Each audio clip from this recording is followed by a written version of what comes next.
ಕಾಂಗ್ರೆಸ್ ಮನೆಯಲ್ಲೂ ಕೂಡ ಇದೇ ರೀತಿಯಂತ ಪರಿಸ್ಥಿತಿ ವಿಭಿನ್ನವಾಗೇನೂ ಇಲ್ಲ. ಹೈಕಮಾಂಡ್ ನಾಯಕರಿಗೆ ಈಗ ರಾಜಣ್ಣ ಅವರು ಒಂದು ಪತ್ರವನ್ನು ಬರೆದಿದ್ದಾರೆ. ಪ್ರಮುಖವಾಗಿ ವಿಧಾನ ಪರಿಷತ್ ಸದಸ್ಯರ ಆಯ್ಕೆಗೆ ಸಂಬಂಧಪಟ್ಟಂತೆ ಒಂದು ಪತ್ರವನ್ನು ಬರೆದಿದ್ದಾರೆ.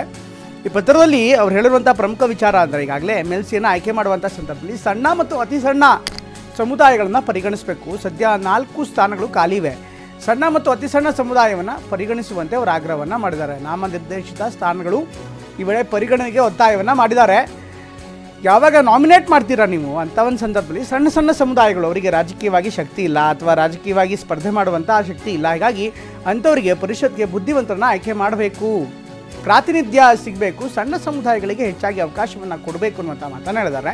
ಮೇಲ್ಮನೆಗೆ ಸಣ್ಣ ಸಮುದಾಯಗಳನ್ನು ನೇಮಕ ಮಾಡಿದರೆ ಆಗ ಸಹಜವಾಗಿಯೇ ನಾವು ಅಂಥ ಸಣ್ಣ ಸಮುದಾಯಗಳಿಗೆ ಗೌರವ ಕೊಟ್ಟಂತಾಗುತ್ತೆ, ಅವರನ್ನು ವಿಶ್ವಾಸಕ್ಕೆ ತೆಗೆದುಕೊಂಡಂತಾಗುತ್ತೆ, ಜೊತೆಗೆ ಅವರಿಗೂ ಕೂಡ ನ್ಯಾಯ ಕೊಟ್ಟಂತಾಗುತ್ತೆ ಅನ್ನುವಂಥ ಮಾತನ್ನು ಅವ್ರು ಹೇಳ್ತಿದ್ದಾರೆ. ಹೀಗಾಗಿ ಎಲ್ಲ ಬೆಳವಣಿಗೆಗಳನ್ನು ಗಮನಿಸ್ತಾ ಇದ್ದರೆ ಪ್ರಮುಖವಾಗಿ MLC ಸ್ಥಾನದ ಬಗ್ಗೆ ಈಗಾಗಲೇ ಚರ್ಚೆ ಆರಂಭವಾಗಿದೆ ಕಾಂಗ್ರೆಸ್ ಪಕ್ಷದಲ್ಲಿ. ಆದರೆ ಯಾರನ್ನು ಮಾಡಬೇಕು ಅನ್ನೋದು ಒಂದು ಭಾಗ, ಅದರ ಜೊತೆಗೆ ಈಗಾಗಲೇ ಸಣ್ಣ ಸಮುದಾಯಗಳಿಗೆ ಅವಕಾಶವನ್ನು ಕೊಟ್ಟರೆ ಸಹಜವಾಗಿ ಅದರಿಂದ ಸಣ್ಣ ಸಮುದಾಯಗಳ ಮನ ಗೆಲ್ಲಬಹುದಾಗುತ್ತೆ. ಸಾಕಷ್ಟು ದೊಡ್ಡ ಪ್ರಮಾಣದಲ್ಲಿವೆ ಅತಿ ಸಣ್ಣ ಸಮುದಾಯಗಳು ಅಥವಾ ಅತಿ ಹಿಂದುಳಿದ ವರ್ಗಗಳೇನಿವೆ, ಸುಮಾರು 100ಕ್ಕೂ ಹೆಚ್ಚು ಸಣ್ಣ ಸಣ್ಣ ಸಮುದಾಯಗಳಿವೆ. ಹೀಗಾಗಿ ಅಂಥ ಸಮುದಾಯಗಳನ್ನು ಗುರುತಿಸಿ ಅವರಿಗೆ ಪರಿಷತ್ ಸ್ಥಾನದಲ್ಲಿ ಅಥವಾ ಪರಿಷತ್ನಲ್ಲಿ ಅವಕಾಶ ಕೊಟ್ಟರೆ ಆಗ ಅಂಥ ಸಮುದಾಯಗಳಿಗೆ ನ್ಯಾಯ ಕೊಟ್ಟಂತಾಗತ್ತೆ ಅನ್ನುವಂಥ ಮಾತನ್ನು ರಾಜಣ್ಣ ಹೇಳ್ತಾ ಇದ್ದಾರೆ.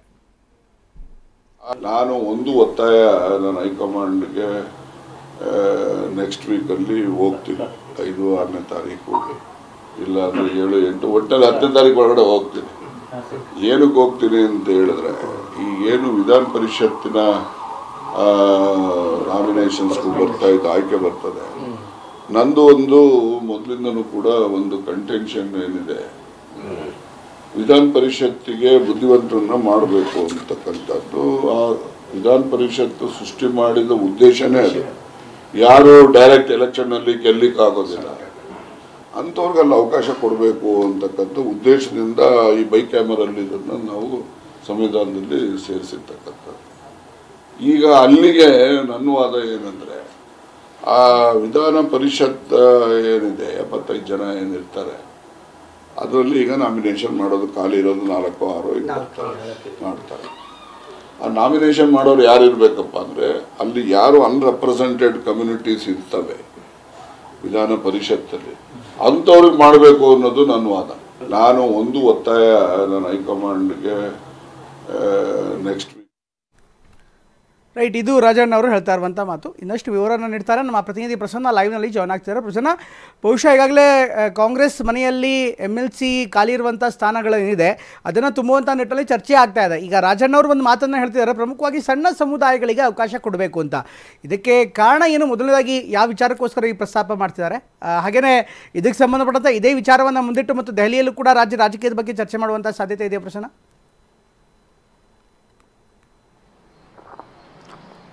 ಹೌದು ಪ್ರಮೋದ್, ವಿಧಾನ ಪರಿಷತ್ನ 4 ಸ್ಥಾನಗಳು ಇದೀಗ ಖಾಲಿ ಉಳಿದಿದ್ದಾವೆ.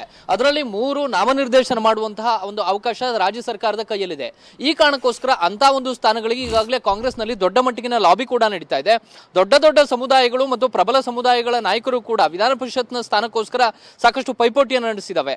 ಇಂಥ ಸಂದರ್ಭದಲ್ಲಿ ಇದೀಗ KN ರಾಜಣ್ಣ ಅವರ ಮಾತು ಅತ್ಯಂತ ಗಮನಾರ್ಹ ಸಂಗತಿಯಾಗಿದೆ. ಈಗಾಗಲೇ ಹೈಕಮಾಂಡ್ ನಾಯಕರಿಗೆ ಪತ್ರವನ್ನು ಬರೆದು ಆಗ್ರಹ ಮಾಡಿರುವಂತಹ KN ರಾಜಣ್ಣ ಅವರು ಅದರಲ್ಲಿ ಪ್ರಮುಖವಾದಂತಹ ಒಂದಷ್ಟು ಅಂಶಗಳನ್ನ ಉಲ್ಲೇಖ ಮಾಡಿದ್ದಾರೆ. ಒಂದು, ಯಾವ ಸಮುದಾಯಕ್ಕೆ ಪರಿಷತ್ ಸ್ಥಾನವನ್ನ ಕೊಡಬೇಕು ಅನ್ನುವಂತಹ ವಿಚಾರ ಬಂದಾಗ ಯಾರು ರಿಪ್ರೆಸೆಂಟೇಟಿವ್ ಮಾಡೋದಕ್ಕೆ ನೇರ ಚುನಾವಣೆಯಲ್ಲಿ ಸಾಧ್ಯ ಆಗೋದಿಲ್ವೋ ಅಂತ ಸಮುದಾಯಗಳಿಗೆ ವಿಧಾನ ಪರಿಷತ್ ಸ್ಥಾನವನ್ನ ಅವಕಾಶವನ್ನ ಕೊಡಬೇಕು.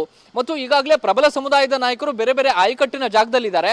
ಮತ್ತೆ ವಿಧಾನ ಪರಿಷತ್ಗೂ ಕೂಡ ನೀವು ಆಯಕಟ್ಟಿನ ಜಾಗದಲ್ಲಿರುವಂತಹ ಸಮುದಾಯದ ನಾಯಕರನ್ನೇ ತೆಗೆದುಕೊಂಡು ಹೋಗಿ ಕೂರಿಸಿದ್ರೆ ಸಣ್ಣ ಸಮುದಾಯಗಳನ್ನ ಪ್ರಶ್ನಿಸೋದಕ್ಕೆ ಸಾಧ್ಯ ಆಗೋದಿಲ್ಲ.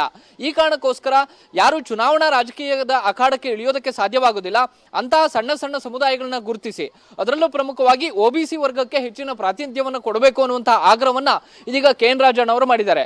ಮತ್ತು ದೆಹಲಿಗೆ ತೆರಳಿ ಹೈಕಮಾಂಡ್ ನಾಯಕರನ್ನ ಭೇಟಿ ಮಾಡಿದಂತಹ ಸಂದರ್ಭದಲ್ಲೂ ಕೂಡ ಈ ಅಂಶವನ್ನ ತಾನು ಹೆಚ್ಚು ಒತ್ತು ಕೊಟ್ಟು ಆಗ್ರಹ ಮಾಡ್ತೇನೆ ಅನ್ನುವಂತಹ ಮಾತನ್ನು ಕೂಡ KN ರಾಜಣ್ಣ ಅವರು ಸ್ಪಷ್ಟಪಡಿಸಿದ್ದಾರೆ. ಈಗಾಗಲೇ ಕಾಂಗ್ರೆಸ್ನಲ್ಲಿ 4 ವಿಧಾನ ಪರಿಷತ್ ಸ್ಥಾನಗಳಿಗಾಗಿ ಸಾಕಷ್ಟು ಲಾಬಿ ನಡೀತಾ ಇದೆ. ಪ್ರಬಲ ಸಮುದಾಯ ಅಂದ್ರೆ ಒಕ್ಕಲಿಗ ಮತ್ತು ಲಿಂಗಾಯತ ಸಮುದಾಯದ ನಾಯಕರು ಕೂಡ ಈ ಒಂದು ವಿಧಾನ ಪರಿಷತ್ಗೆ ಆಯ್ಕೆ ಆಗೋದಕ್ಕೆ ಸಾಕಷ್ಟು ಲಾಬಿಯನ್ನು ನಡೆಸ್ತಾ ಇದ್ದಾರೆ. ಬೆಂಗಳೂರಿನಿಂದ ಹಿಡಿದು ಹಿಡಿದು ದೆಹಲಿ ತನಕವೂ ಕೂಡ ಈ ಒಂದು ಕಸರತ್ತು ಜೋರಾಗಿ ನಡೀತಾ ಇದೆ. ಇಂಥ ಸಂದರ್ಭದಲ್ಲಿ ರಾಜಣ್ಣ ಅವರು ಹೇಳಿರುವಂತಹ ಮಾತು ಪಕ್ಷದಲ್ಲಿ ನಡೀತಾ ಇರುವಂತಹ ಮುಸುಕಿನ ಗುದ್ದಾಟಗಳಿಗೂ ಕೂಡ ಎಲ್ಲೋ ಒಂದು ಕಡೆ ಮತ್ತೊಂದು ವೇದಿಕೆ ಕಲ್ಪಿಸಿಕೊಟ್ಟಂತೆ ಕಾಣ್ತಾ ಇದೆ. ಮತ್ತು ಪ್ರಬಲ ಸಮುದಾಯಗಳಿಗೆ ಮತ್ತೆ ಮತ್ತೆ ಅವಕಾಶ ಕೊಡೋ ಬದಲು ಯಾವ ಸಮುದಾಯ ತನ್ನನ್ನು ತಾನು ಗುರುತಿಸ್ಕೊಳ್ಳೋದಕ್ಕೆ ಸಾಧ್ಯವಾಗುದಿಲ್ಲ ಅಂತದ್ದಕ್ಕೆ ಅವಕಾಶ ಕೊಡಿ ಅಂತ ಹೇಳಿ ರಾಜಣ್ಣ ಸೇರಿದಂತೆ ಉಳಿದ ಅಹಿಂದ ನಾಯಕರು ಒತ್ತಡವನ್ನ ಹಾಕ್ತಾ ಇದ್ದಾರೆ. ಪ್ರಮೋದ್, ಥ್ಯಾಂಕ್ ಯು ಪ್ರಸನ್ನ ಎಲ್ಲ ಮಾಹಿತಿಗಾಗಿ.